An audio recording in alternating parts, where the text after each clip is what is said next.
आप देख रहे हैं एनबी न्यूज़ 24x7 नीलम बोध के साथ। और साथियों, आज मैं आपको लेकर आई हूँ सारनाथ। जी हाँ, इतिहास में सारनाथ की अपनी एक विशेषता है और वो विशेषता है महाकाणिक तथागत बुद्ध के कारण। अगर मैं महाकाणिक तथागत बुद्ध के इतिहास पर बात करूँ तो साथियों, जब महाकाणिक तथागत बुद्ध का सिद्धार्थ के रूप में जन्म हुआ तो वो नेपाल के लुम्बिनी में हुआ। और उसके बाद जब वो ज्ञान प्राप्ति के लिए पहुँचे तो वो पहुँचे बोध गया, जो कि बिहार में है। वहाँ पर उन्हें ज्ञान प्राप्त हुआ और उसके बाद वो धर्म को प्रचारित और प्रसारित करने के लिए पहुँचे सारनाथ। और जब वो सारनाथ में आए तो चौखंडी स्तूप पर उन्हें 5 परिव्राजक मिले और उन्हीं 5 परिव्राजकों को लेकर वो पहुँचे धम्मिक स्तूप। आप जो मेरे पीछे देख पा रहे हैं ये धम्मिक स्तूप है और ये वही धम्मिक स्तूप है जहाँ पर महाकाणिक तथागत बुद्ध ने पहला धम्मोपदेश देने का काम किया और यहीं से पूरे विश्व में भिक्षु संघ की स्थापना भी हुई। और साथियों, इस दिन को धम्मचक्र प्रवर्तन दिवस के रूप में बड़े धूमधाम से जाना जाता है और मनाया भी जाता है। और इसी के साथ साथ में साथियों, मैं कुशीनगर की बात करूं तो कुशीनगर में महाकाणिक तथागत बुद्ध का परिनिर्वाण हुआ था। तो आज सारनाथ पे आप देख सकते हैं कि खुदाई के दौरान में तमाम ऐसे अवशेष मिले जो कि भगवान बुद्ध के साहित्य से, इतिहास से जुड़े हुए हैं। और साथियों, बताया जाता है कि जो सम्राट अशोक थे उन्होंने इस तरह के जो स्तूप है उनका निर्माण पूरे भारत देश में किया। जिस तरह से 84,000 स्तूप बताया जाता है कि सम्राट अशोक के शासन काल में लगाए गए। और साथ ही ये जो आप देख पा रहे होंगे, ये बहुत बड़ा विशालकाय स्तूप था जो कि मतलब टुकड़ों टुकड़ों में खंडित कर दिया गया। उसको बताते हैं बहुत सारी कीमती पत्थर भी लगा था और उनका मुझे ज़्यादा जानकारी नहीं है, लेकिन यहाँ पर लिखा हुआ है धर्मराजी का स्तूप। ये धर्मराजी का स्तूप है और ये सम्राट अशोक के शासन काल में बनवाया गया था और उन्होंने ही इसका निर्माण करवाया था। तो ये साथियों 1794 ईस्वी में नष्ट कर दिया गया था और बड़े दुख की बात है कि ये जो विशाल स्तूप था इसको नष्ट कर दिया गया। और आज आप देख सकते हैं कि जो विशाल का स्तूप था बहुत छोटा आज ये आपको दिखाई दे रहा होगा। तो ये विडंबना है कहीं ना कहीं भारत की जो सच्ची और ऐतिहासिक धरोहरें हैं उनको दबाने का, उनको तोड़ने का आज भी लगातार प्रयास किया जा रहा है।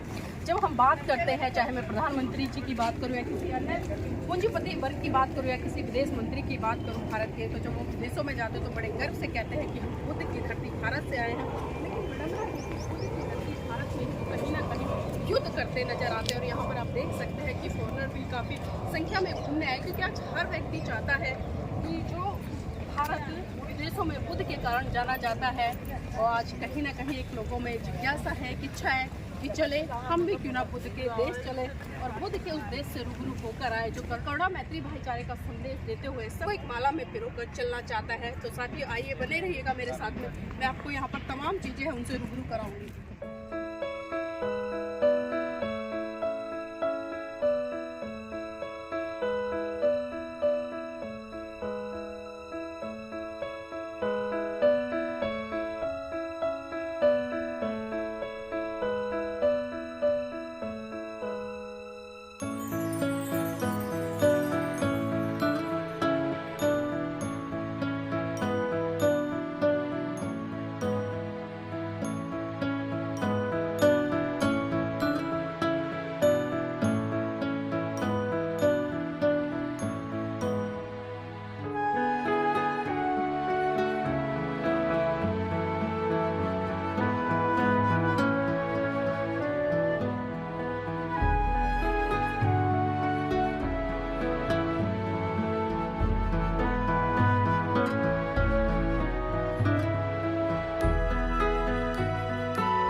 आप देख सकते हैं यहाँ पर कुछ लोग हैं और वो शायद पूजा कर रहे हैं, लेकिन मैं उन्हीं से जानने का प्रयास करूँगी आखिर क्या हो रहा है और क्या करें।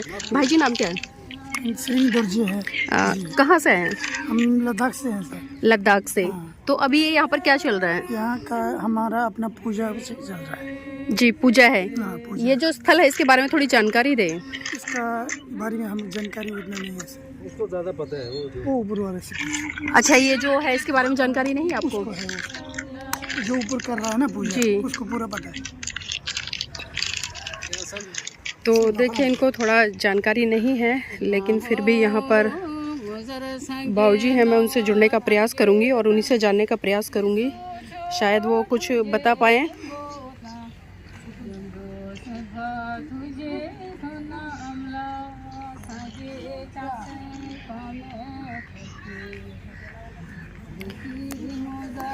आपका नाम क्या है?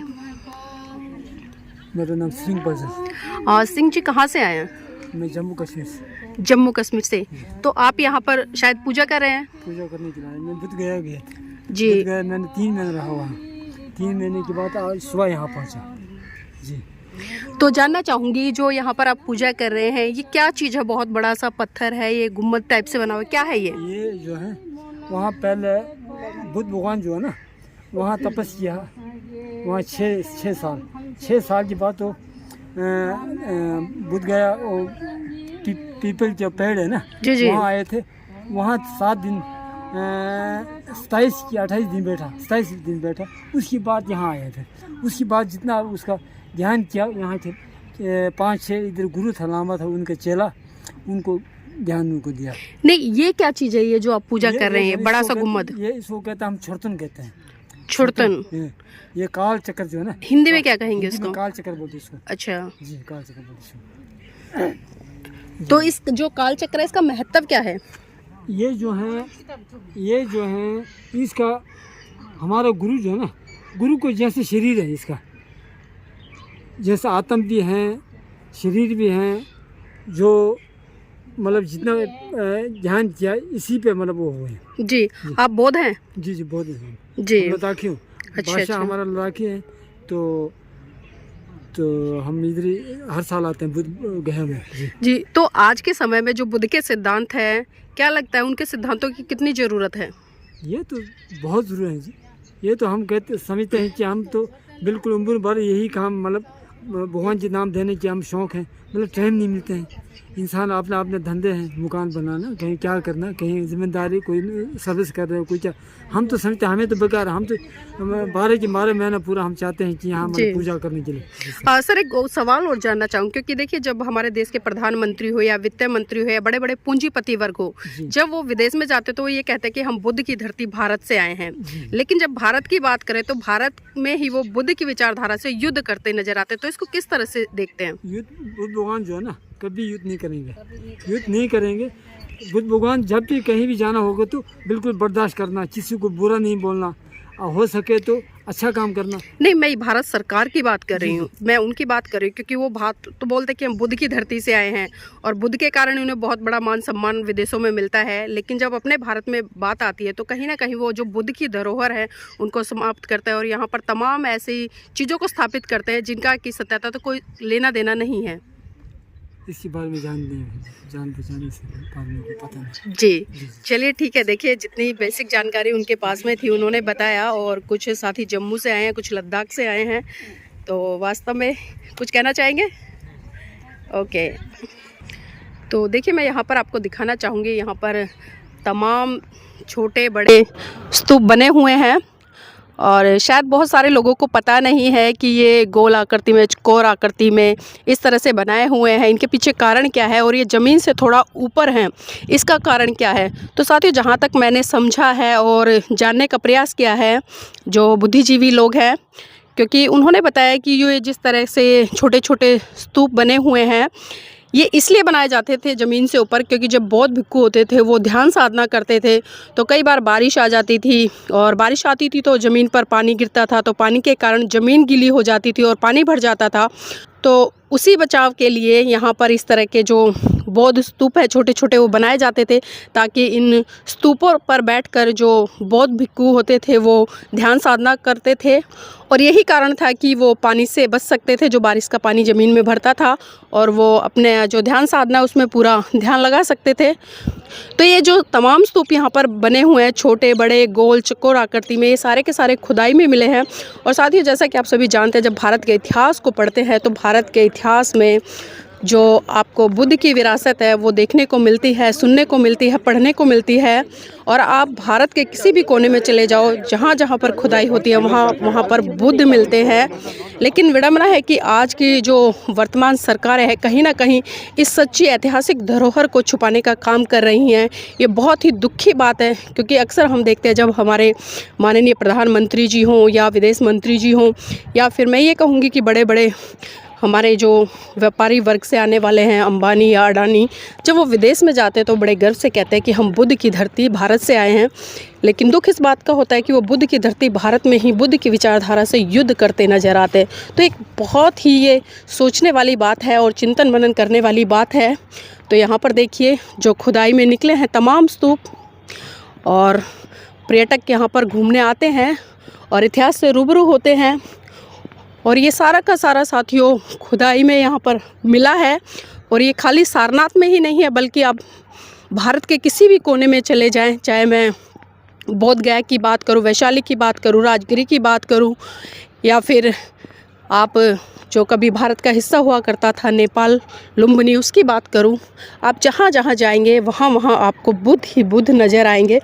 तो आइए मैं थोड़ा सा आपको इधर और लेकर चलना चाहूँगी और प्रयास करती हूँ चीज़ों को आपको दिखाने का, जानने का, समझने का और आपको रूबरू कराने का। और ये तमाम जो यहाँ पर चैत्य हैं या जो भी यहाँ पर ये पिलर्स हैं, ये साथियों खुदाई में यहाँ पर निकले हैं। आप देख सकते हैं कितने प्राचीन हैं और ये टुकड़ों टुकड़ों में विभाजित हैं, क्योंकि बहुत ही प्राचीन है। और इनकी जो आकृतियाँ हैं, कलाकारी है, आप देख सकते हैं कितनी प्राचीन है। ये देखिए,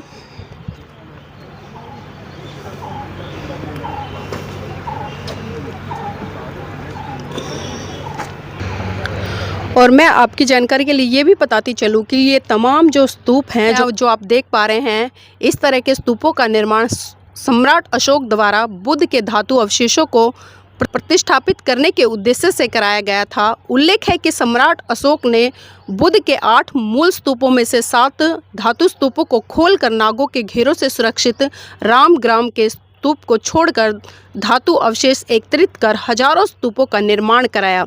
धर्मराज का स्तूप इन्हीं में से एक है। उत्खनन से प्राप्त निष्कर्ष के आधार पर मूल रूप में यह एक छोटा स्तूप था, जिसका व्यास केवल 49 फीट था। परवर्ती काल में 6 विभिन्न चरणों में इसे परिवर्धित किया गया, जिसमें इसकी ऊंचाई में वृद्धि, प्रदक्षिणा पथ का निर्माण तथा बाद में प्रदक्षिणा पथ का मेधी में परिवर्तन और चारों दिशाओं में प्रदक्षिणा पथ के ऊपर चढ़ने के लिए एकाश्म सीढ़ियों का प्रावधान प्रमुख है। उपलब्ध साक्ष्यों से पता चलता है कि यह एक विशाल स्तूप था, जो दुर्भाग्यवश काशी नरेश राजा चैत्य सिंह के दीवान जगत सिंह द्वारा भवन निर्माण सामग्री के दौरान करने के उद्देश्य से सन 1794 में विनष्ट कर दिया गया। इस दुखद प्रक्रिया में परस्तर पट्टिका में रखी हरे संगमरमर की धातु मंजुमा भी प्राप्त कलकत्ता में सुरक्षित है, किंतु धातु मंजूषा गंगा नदी में फेंक दी गई। बाद में इस स्थल के पुरातात्विक उत्खनन में स्तूप की परिधि के समीप 2 अति महत्वपूर्ण प्रतिमाएं प्राप्त हुई। पहली लाल बलुए पत्थर की कुषाण कालीन बोधिसत्व की मूर्ति तथा दूसरी गुप्त कालीन बुद्ध प्रतिमा, जिसमें उन्हें धम्मचक्र प्रवर्तन की मुद्रा में दर्शाया गया। तो साथ ही यहाँ पर तमाम ऐसी जो छोटी छोटी मैं कह सकती हूँ कि उस समय की जो खुदाई में आकृतियाँ मिली, चाहे वो पिलर के रूप में हो या इस तरह के जो चिन्हित स्मारक हैं छोटे छोटे उसके रूप में हो, तो यहाँ पर तमाम ऐसी चीज़ें हैं जो कि खुदाई में मिली और इनको जो संजोने का काम किया गया और जिस तरह से इनको यहाँ पर जो चैत्य है, या मैं कहूँगी कि जो ये धम्मक स्तूप है, इसको बनवाने का काम किया गया वो सम्राट अशोक के शासनकाल में हुआ और उनके द्वारा ही इसको किया गया। तो आइए मैं थोड़ा सा आपको अंदर की तरफ लेकर चलना चाहूँगी, क्योंकि यहाँ पर जिस तरह से आप देख पा रहे हैं ये छोटे छोटे स्तूप और यहाँ पर जो भी लिखा हुआ है उससे भी मैं आपको रूबरू कराना चाहूँगी। यहाँ पर कुछ शिलापट्टियाँ लगी हुई हैं, शिलापट्टियों में यहाँ का जो ऐतिहासिक दृष्टिकोण है वो पूरा का पूरा लिखा हुआ है। और ये एक